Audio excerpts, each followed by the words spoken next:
Hi friend, I'm so glad that you're here for this chat with Ash.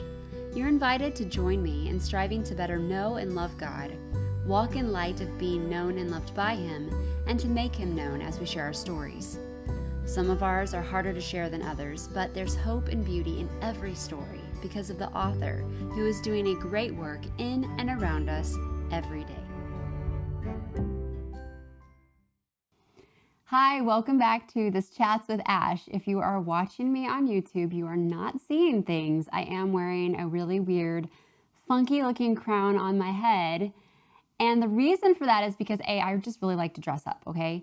Like if I could go back and, maybe in a different life, have a different kind of career, job, I would completely be in the theater, darling. I love musicals. The problem is I don't have a good singing voice. And I love theater, but when I was at the point in my life where I was choosing direction, I was way too shy to actually consider doing that. I was in a high school play once.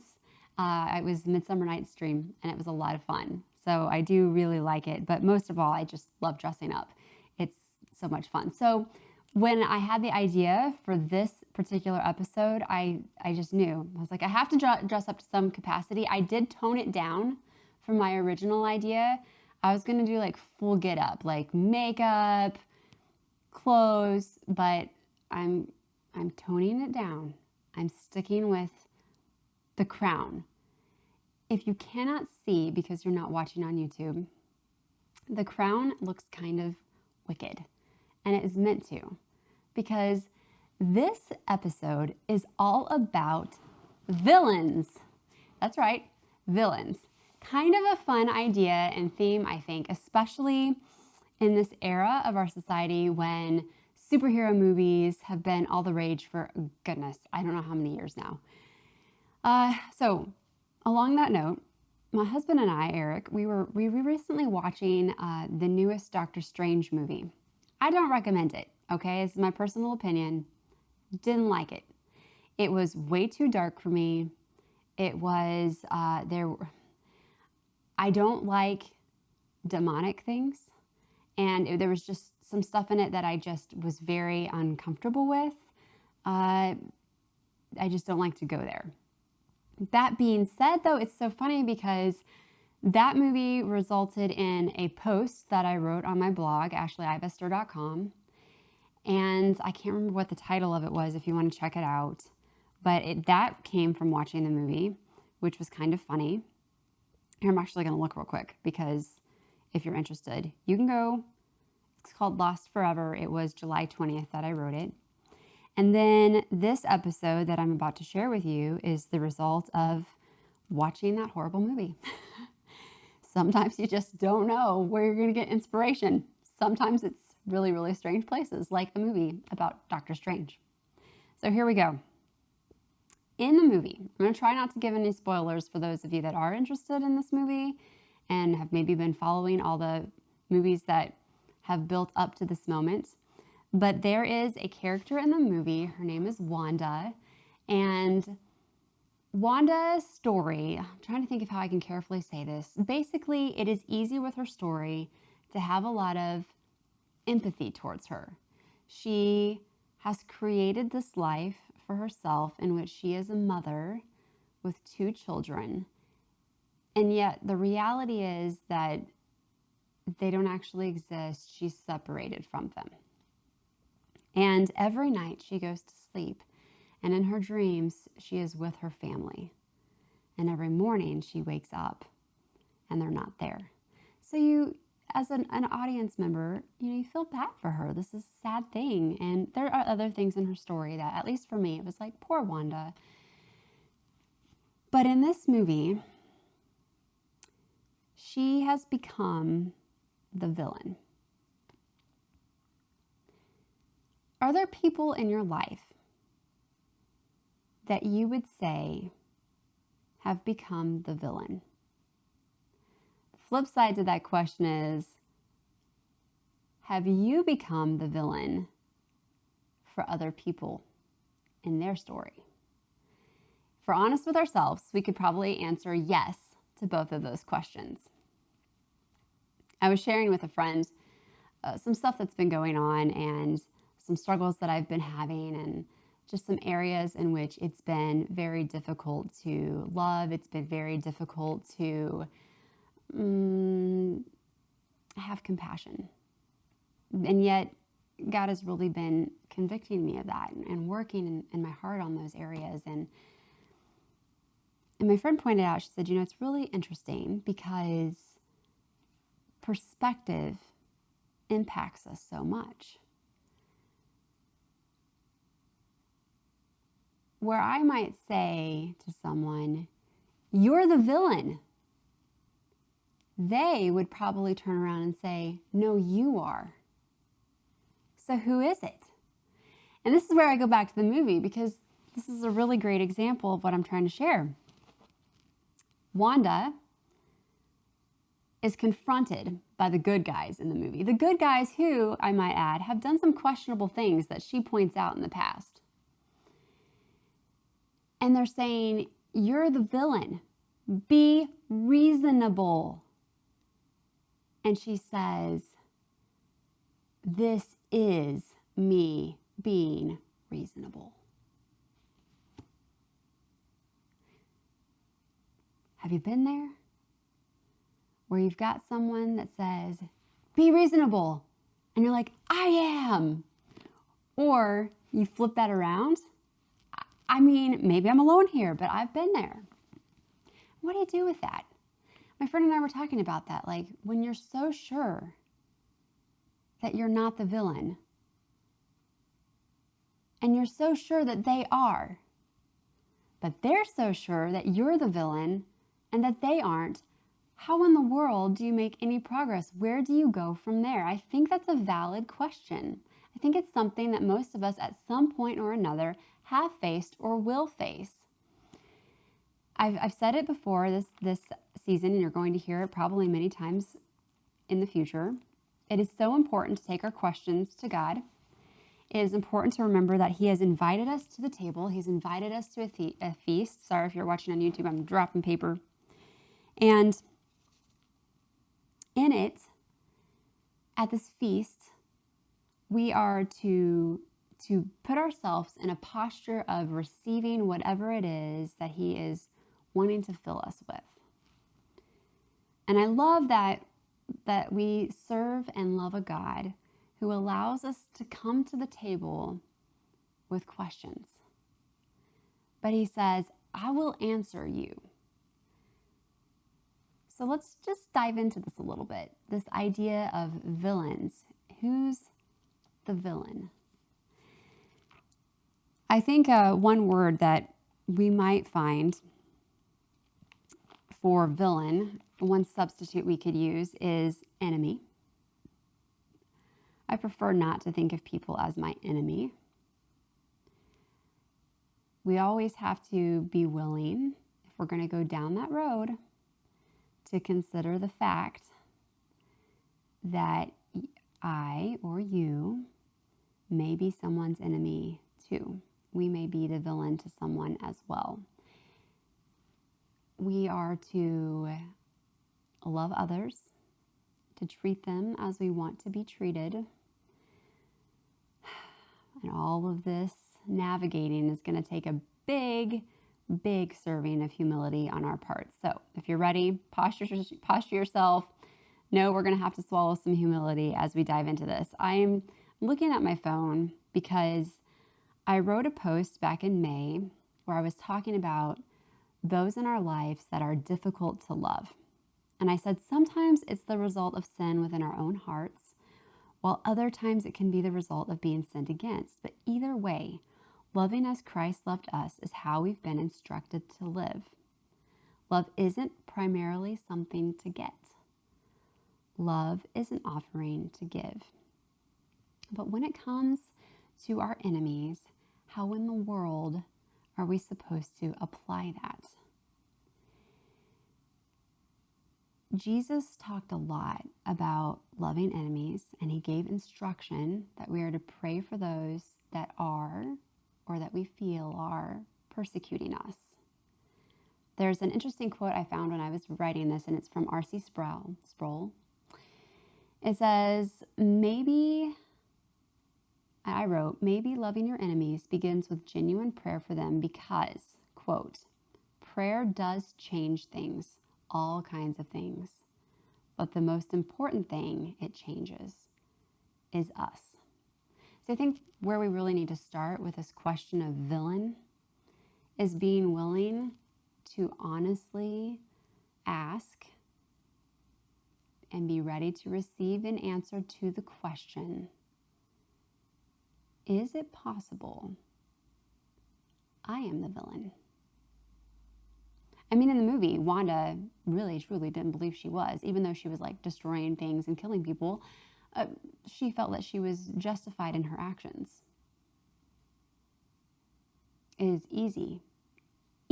We are all like we have the superpower of being able to justify and excuse anything that we do. But is it right? Have we become the villain somewhere along the way? I really want to point this out because this is something I've struggled with, and it's something that I think is important for us to address.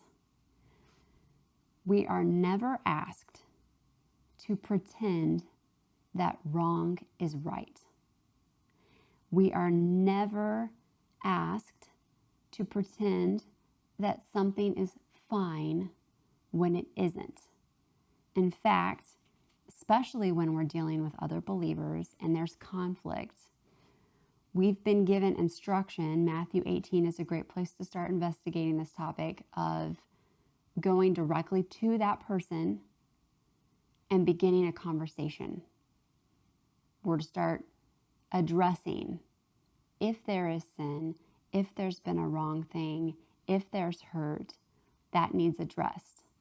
Sometimes, I love the way my dad put this once. He said, there are times when you let grace cover it and you let it go. But there are also times when you need to confront it. And so I want to point that out because loving others doesn't always mean that we have to be silent. Sometimes loving others is loving them enough to address the things that are hard. In Matthew 5, verse 46 and 47, Jesus is talking about loving our enemies. And it says, I'm going to back up. I'm going to start with verse 43. It says, you have heard that it was said, you shall love your neighbor and hate your enemy. But I say to you, love your enemies and pray for those who persecute you, so that you may be sons of your Father who is in heaven. For he makes his sun rise on the evil and on the good, and sends rain on the just and on the unjust. For if you love those who love you, what reward do you have? Do not even the tax collectors do the same? Tax collectors, by the way, were like the lowest of the low when it came to people in the society of the time. And if you greet only your brothers, what more are you doing than others? Do not even Gentiles do the same? You therefore must be perfect as your heavenly Father is perfect. I remember the first time someone confronted me with this verse. Like, it's really easy to love those that love you, but what about those that don't? But that's what we're called to do. Going back to the question of, am I the villain?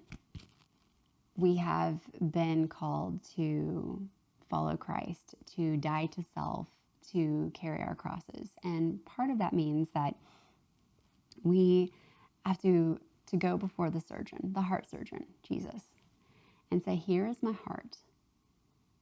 Please show me what needs to be fixed. Show me where I'm wrong. Show me where there's sin that I'm blinded to. Show me my blind spots.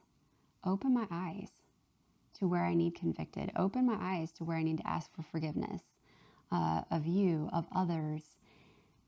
The thing about Wanda in the movie is she really did believe that she was right and she was justified in her actions. But when you look at what was motivating her, what was driving her to do the things that she was doing, It was all about her. My dad has this saying that Eric and I say all the time with the boys. We want what we want, and we'll do whatever we have to do to get it. That's human nature. That's our sin nature. I will do whatever it takes to get my way. And I don't care who I take down in the process. That motivation, that drive, that selfishness within us, that's where the villain comes from. So when we look at especially conflict in our life, we have to be willing to put ourselves before the surgeon and say, okay, help me see, help me evaluate what's going on in here. Not worried about what's going on with anyone else right now. I'm asking about my heart. Got to start with my heart. So God, what is my driving force? Is it all about me? Is it all about what I want or not? There was this major conflict that happened with the boys recently. And I mean, it happens. Let me tell you. I mean, kids are kids, right? And I don't say that to excuse what was happening, but they were having it out one day. And one of the boys in particular, like, he was wrong. And it was so clear to me what was happening. And it reminded me of this verse, and it's something that our family has been thinking on and talking a lot about as we address conflicts within our family. It's from James 4, and it starts with a really good question. Don't you love a really good question? It says, what causes quarrels and what causes fights among you? Is it not this, that your passions are at war within you? You desire and do not have, so you murder. You covet and cannot obtain, so you fight and quarrel. You do not have because you do not ask. You ask and do not receive because you ask wrongly to spend it on your passions. Did you catch how many you and yours were in those 3 verses? Where's the focus? What's the driving, motivating force behind what's happening? See, what I see so often in our home is there will be a conflict, and I come in as like the mediator, right? And I say, tell me what happened. I want to hear your stories. And usually the first thing that comes out is, well, and I always say, stop. What I'm asking you is this. What did you do? What were you wanting? And how did that want affect what's going on? And what's really interesting is even when it's a situation where maybe one of the boys really did nothing, to spark the conflict, usually what I'm seeing is at least a willingness to say, well, when they're forced to like look inward, it's usually, well, I didn't react well to what was happening. I think it's such a good practice for me and for all of us to look at these verses and say, okay, am I the villain? What's causing the quarrel? What's causing the fight? Is it that my passions are at war within me? Is there something I'm desiring and wanting so much that I will do whatever it takes, no matter the cost, to get it? Am I asking for things, even of God, but asking wrongly because the request is all about me? If so, I'm wearing the villain crown. I'm the villain. But like I said, sometimes we're in it, whatever it looks like, And we're like, but I'm really not the villain here. Like, I've been wronged. At that point, we have to go, okay, but I'm still responsible for my reaction. I'm still responsible to God for my thoughts, for my words, for how I'm going to carry my body. All of that I am responsible for. If I don't want to become the villain, then what I need to do is not make this about me.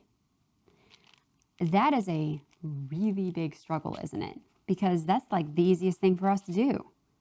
Make it all about ourselves. There's a verse in Proverbs 18 that our family knows. It's verse 19, and it says, "A brother offended is more unyielding than a strong city, and quarreling is like the bars of a castle." You want to know an impossible situation? A brother offended, quarreling, wanting that thing so much that we'll do whatever we have to do to get it. And we have all been that person. So that's the thing. We have all, at one time or another, been the villain. If you are listening to this and God is giving you any conviction whatsoever that maybe there's a situation going on in your life and you're the villain, let me just encourage you to look at the plate before you. Look at that portion that we talked about earlier, humility, and ask God, please help me receive this. Please help me swallow this and digest it. And here's the thing when that happens, that's not where the action ends. If we're the villain, we have to do the first thing. We have to say, God, I've sinned against you. There's a really great study that the boys and I have started, and I believe the company is called Not Consumed. I don't know, I'll have to try to remember to put the link here for you, but there's a study called My Brother's Keeper. And in the very first lesson, she talks about how we are all made in the image of God. We are all precious and valuable because we are made in the image of God. And to look at anyone else and say that they are anything less than wonderful is to say God is a liar. That's a really, really strong statement, and it struck me hard because there are people that I have looked at over the years, even currently, and thought, they're the villain.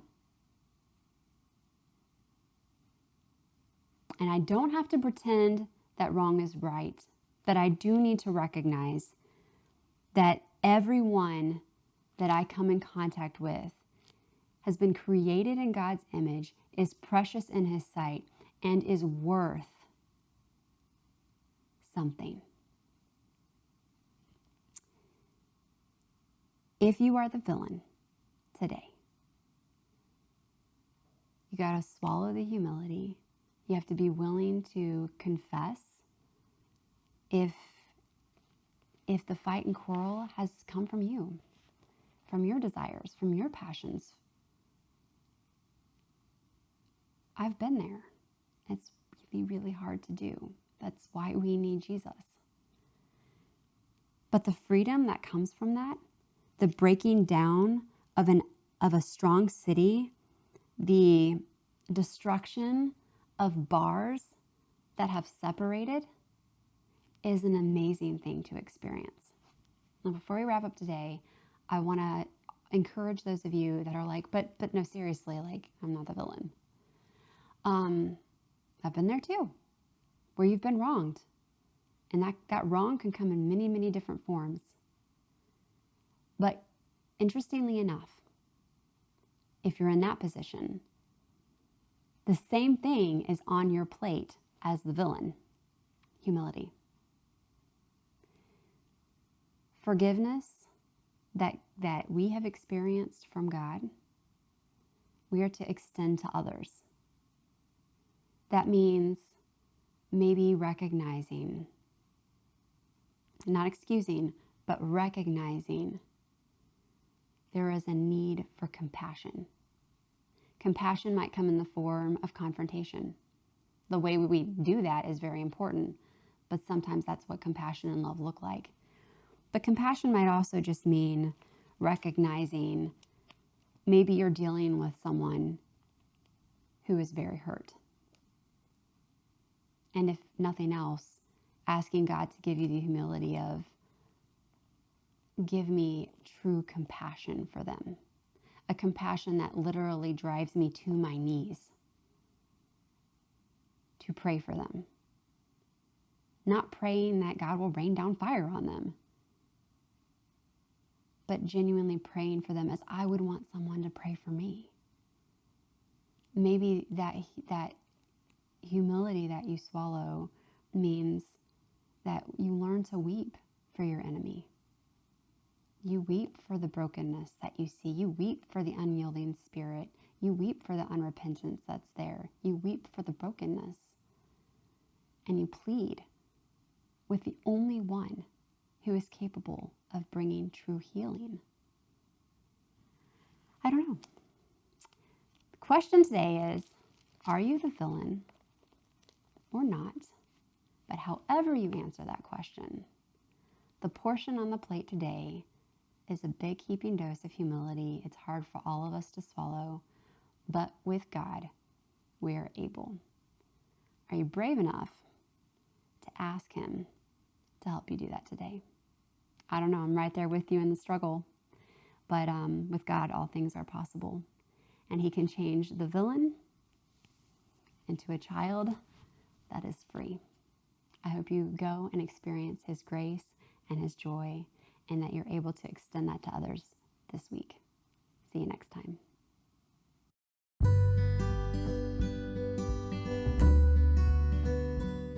Friend, I hope you enjoyed our time together today. Author Christy McLeland once wrote that we want to live like rivers and not lakes. We want the word to travel to us, through us, and to others, and that we've only truly learned a thing when we can give it away. If God has used this episode to challenge and encourage you, would you consider inviting others to the table by liking and sharing this episode?